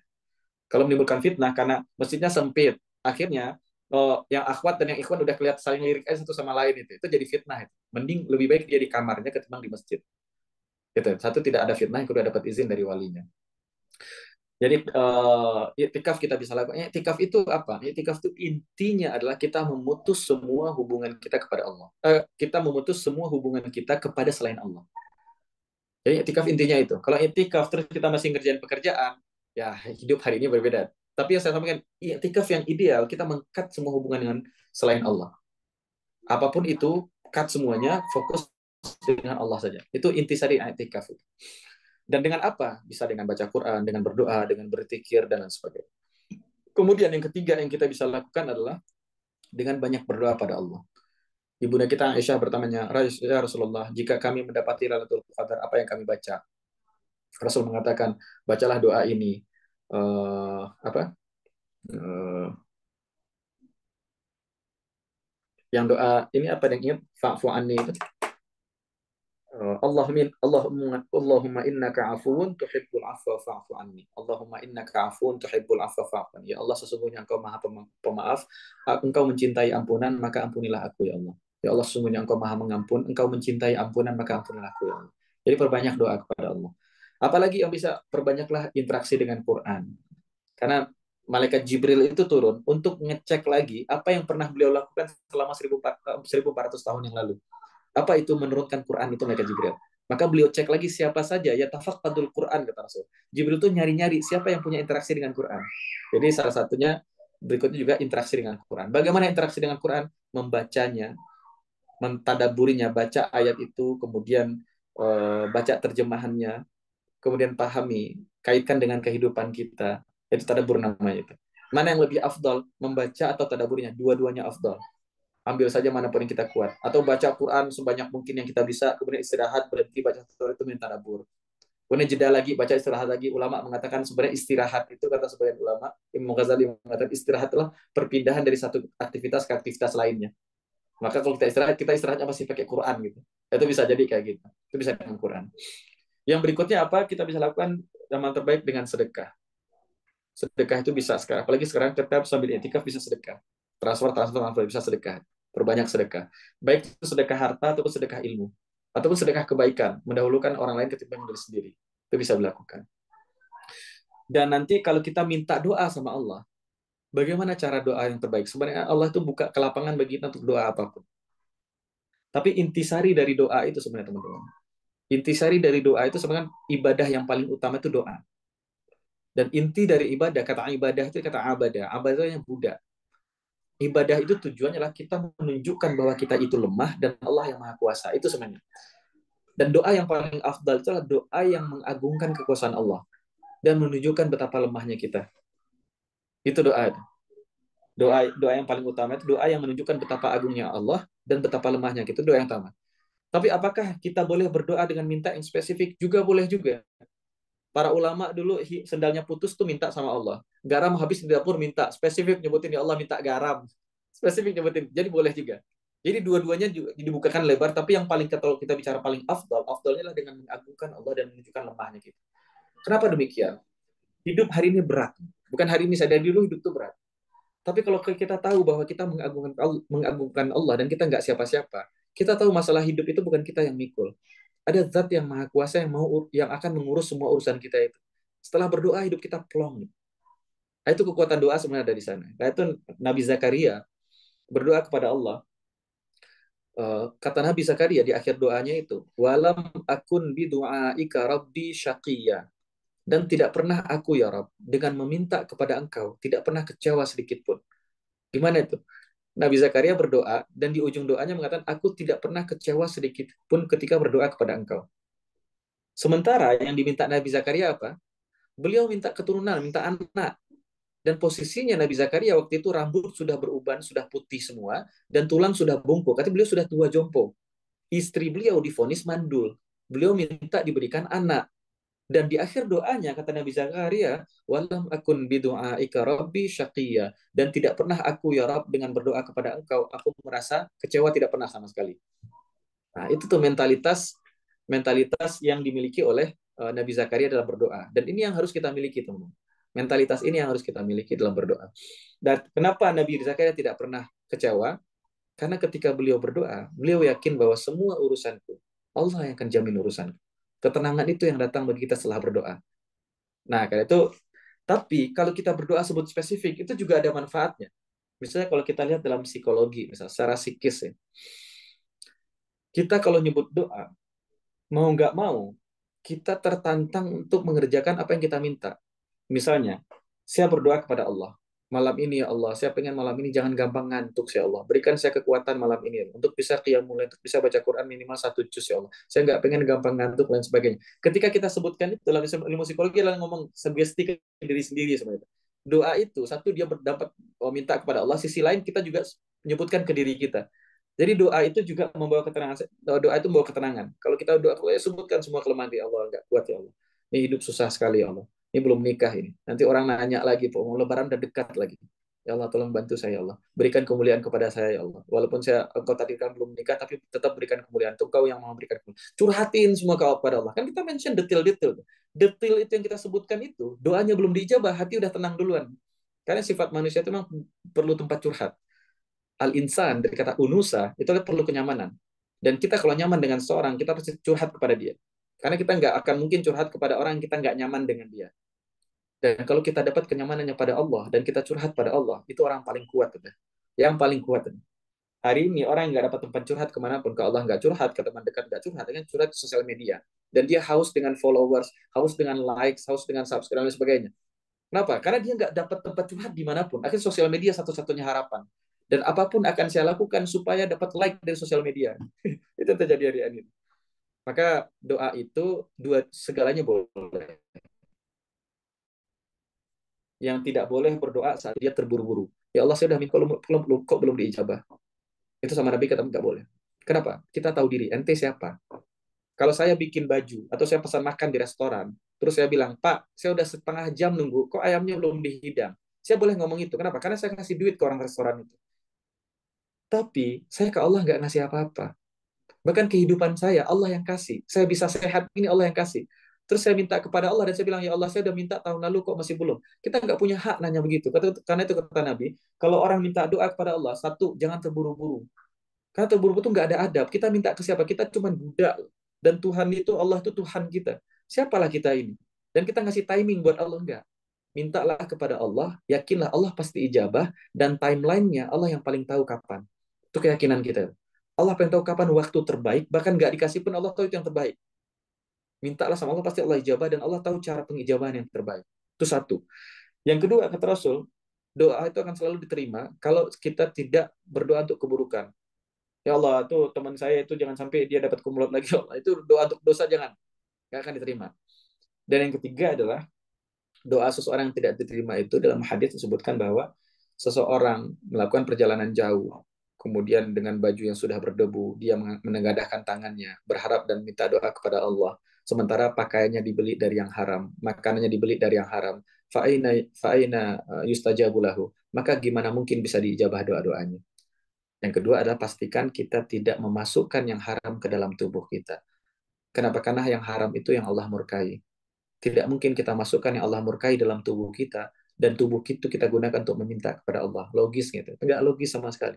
Jadi jauhi dari yang haram. Setelah itu semua doa kita, mau gimana pun caranya, bahasa Arab, pakai doa yang maksur dari Nabi langsung, pakai bahasa Indonesia, pakai bahasa Sunda sekalipun, insya Allah Allah tetap mendengar. Kita meminta kepada Allah yang maha mendengar dan maha mengetahui. Bagaimanapun caranya.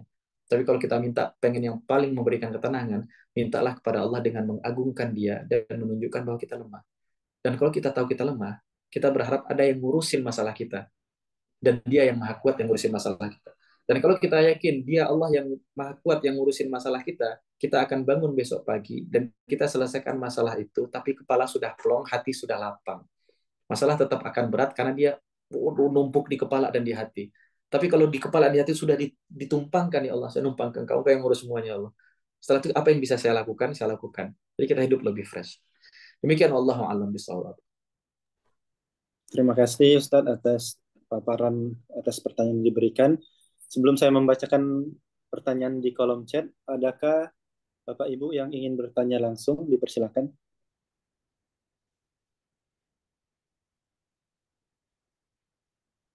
Jika tidak ada, saya akan membacakan satu pertanyaan lagi dari kolom chat. Izin Ustadz, ada pertanyaan, mengapa surat ini sangat pendek, namun syarat akan makna? Apa pesan tersirat dari kesederhanaan bahasa surat Al-Qadar? Apakah ini mencerminkan prinsip Islam yang menekankan esensi dibandingkan formalitas? Begitu Ustadz pertanyaan dari salah satu peserta. Ya, ya teman-teman. Di Quran itu ada surat yang pendek-pendek. Itu rata-rata surat yang pendek itu turun di Mekah. Dan surat yang panjang itu turun di Madinah. Jadi kalau kita lihat hikmahnya adalah surat yang turun di Mekah itu rata-rata pendek-pendek ayatnya. Dan rimanya menarik. Rima itu apa ya? Alurnya itu menarik. Misalnya, Qul huwallahu ahad, Allahus samad. Misalnya, surat An-Naba atau surat Iqra bismi rabbikal ladzi khalaq, khalaqal insana min 'alaq, Iqra wa rabbukal akram, alladzi 'allama bil qalam. Itu kan sangat indah sekali. Kemudian dia ringkas, nggak panjang. Kenapa? Karena targetnya pada waktu itulah mentarget orang-orang yang tidak kenal dengan Islam. Ini kalau dikaji sama ulama, ini menjadi salah satu cara bermedia Islam sebenarnya. Jadi kalau kita ngaji dengan orang-orang yang baru ngaji, yang belum pernah ngaji sebelumnya, nggak usah panjang-panjang. Kasih aja ngaji 15 menit selesai. Karena itu orang-orang yang paham konsep ini orang-orang TikTok semuanya. Orang-orang TikTok itu kan ada istilahnya namanya hook. Kalau dulu kita tahu film itu ada namanya trailer. Trailer itu cuplikan film itu 5 menit atau 10 menit trailernya. Tapi sekarang ada hook. Hook itu lebih pendek dari trailer. Hook itu artinya grabbing people's attention in the first 5 seconds. Jadi mengambil perhatian orang di 5 detik pertama. Kenapa? Karena orang hari ini attention span-nya itu, kemampuan dia fokus itu pendek sekali. Itu makhluk-makhluk cetakan TikTok itu perhatiannya itu pendek sekali. Kalau 5 detik gak menarik, langsung swipe.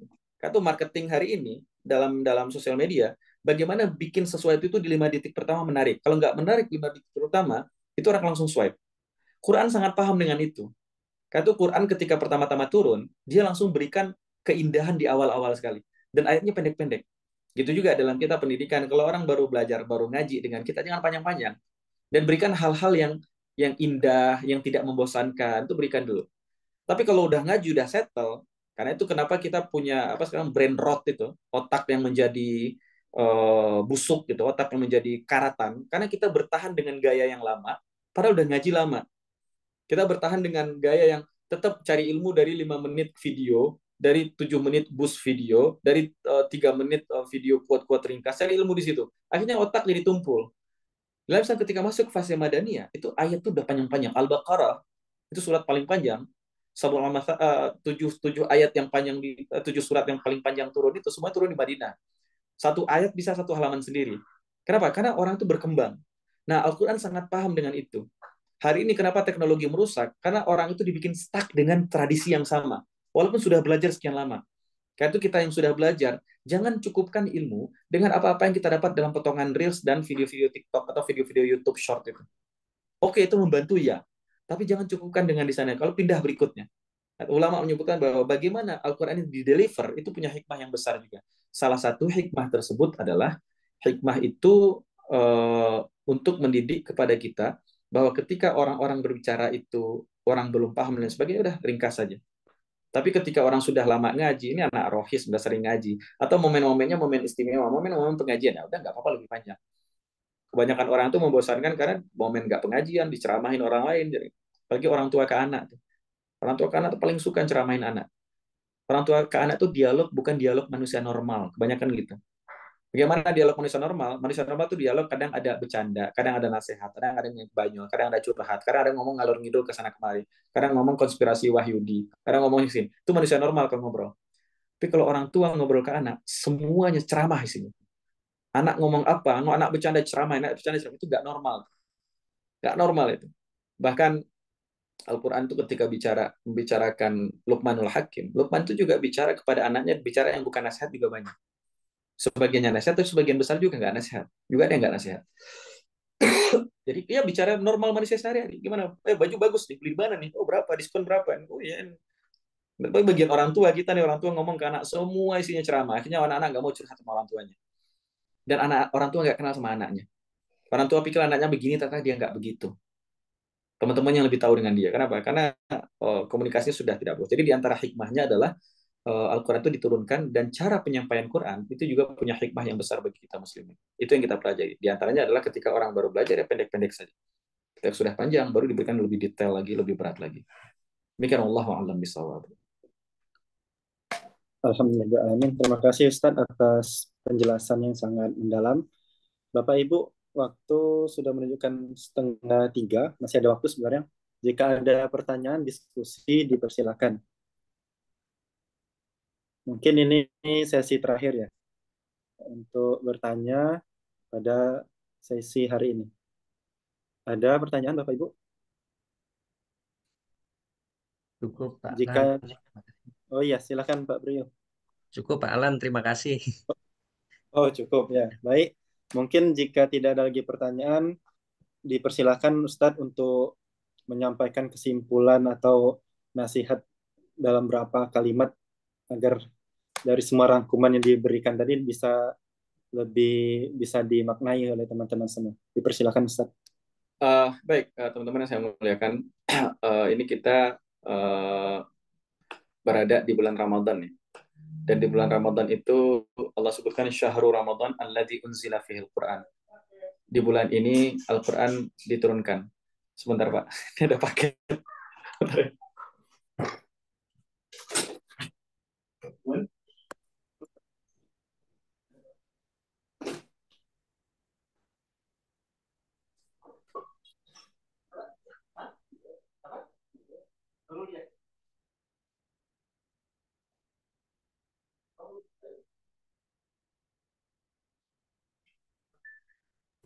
Ditunggu sebentar ya Bapak Ibu. Ini tanda bahwa Ustadz juga manusia.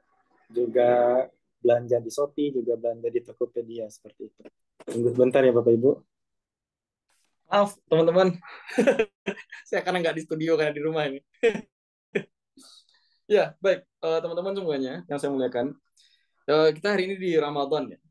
Di Ramadan ini kata Allah Ramadan itu identik dengan Quran. Artinya Allah ingin mengajak umatnya kembali pada Quran. Ada satu potongan yang saya tidak bahas tadi itu. Kenapa kita disebut dengan umat yang terbaik? Karena umat di atas kita, sebelum kita itu ada satu umat namanya Bani Israel. Itu pas senior kita. Dan Bani Israel itu adalah umat yang Allah berikan kemuliaan untuk mereka. Sebagaimana dengan kita juga dulu. Dan kemuliaan untuk mereka tuh kayaknya cukup besar. Satu, Allah berikan mereka tempat tinggal. Di mana? Palestina sekarang itu. Itu memang tempat mereka, dijanjikan untuk mereka. Dulu, sebelum kita dilahirkan. Kemudian diberikan kepada mereka nabi yang banyak. Tidak satu, tidak dua, itu ratusan nabi mereka. Sampai tidak meninggal satu nabi, kecuali sudah ada nabi baru yang menggantikan.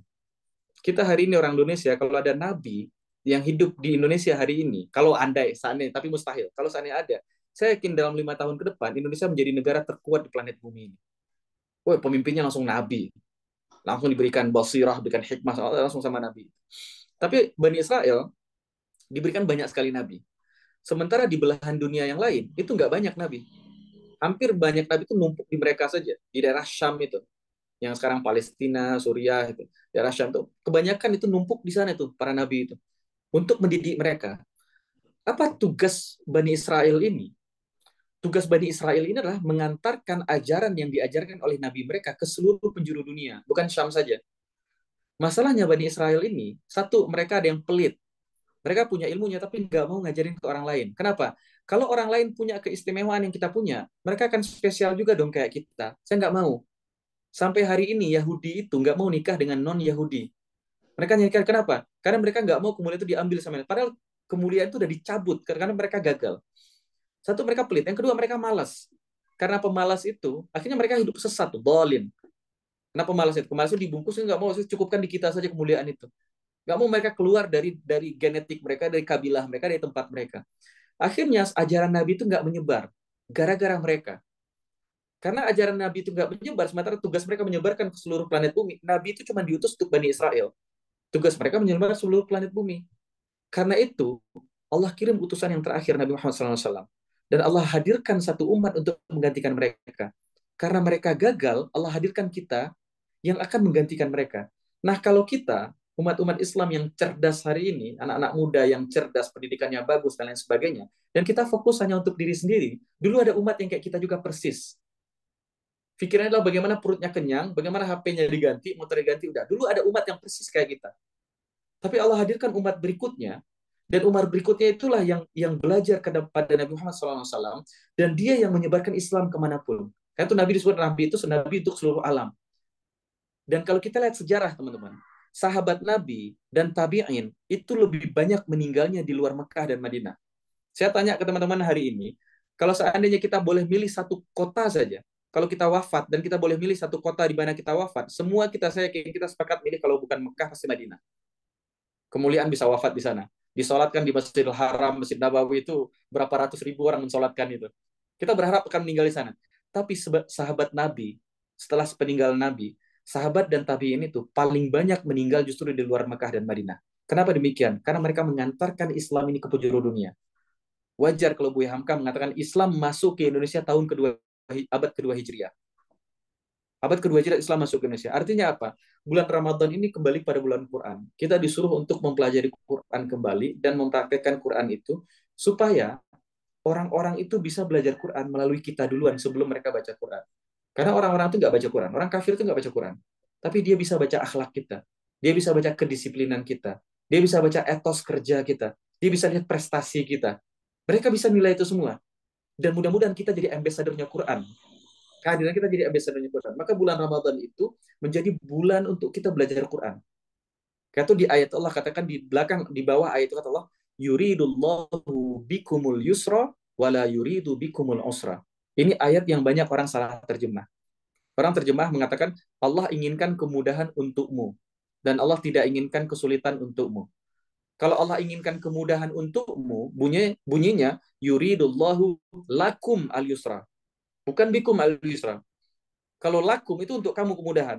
Ada kemudahan untuk kita di ayat yang lain, bukan ayat yang ini. Tapi di ayat ini Allah katakan, Allah inginkan kemudahan dengan kita, bukan untuk kita. Karena hadirnya kita orang-orang yang belajar Quran ini.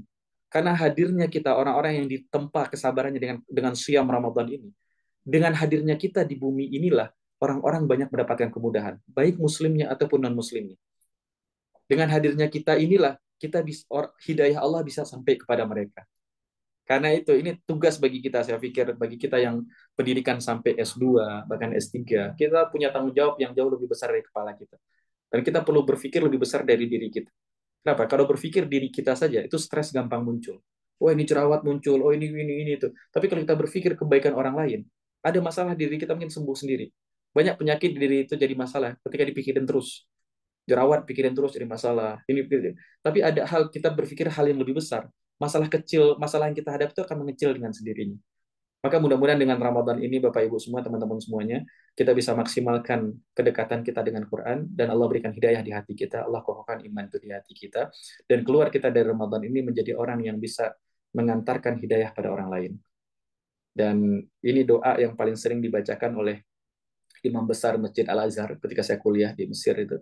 Di antara doa yang sering beliau baca ketika qunut adalah Allahumma hdina wahdi bina waj'alna sababan liman ihtada. Ya Allah berikanlah kami hidayah dan berikanlah hidayah untuk orang lain dengan kami dan jadikanlah kami sebab orang lain mendapatkan hidayah. Demikian wallahu a'lam bishawab. Mohon maaf jika ada kesalahan dan kekurangan. Yang benar datangnya dari Allah, yang salah dari keterbatasan diri saya. Kepada Allah saya minta ampun dan kepada Bapak Ibu teman-teman semua saya minta dibukakan pintu maaf. Tidak ada niat saya melukai, menyakiti, menyinggung dan lain sebagainya, murni untuk menyampaikan ilmu saja. Semoga Allah istiqomahkan kita, Allah ridhoi amal dan ilmu kita, dan Allah mudahkan kita untuk beramal sampai di akhir hayat kita. Wallahu a'lam bishawab. Wassalamualaikum warahmatullahi wabarakatuh. Waalaikumsalam Waalaikumsalam warahmatullahi wabarakatuh. Terima kasih, Terima Ustaz. kasih Ustaz atas penjelasan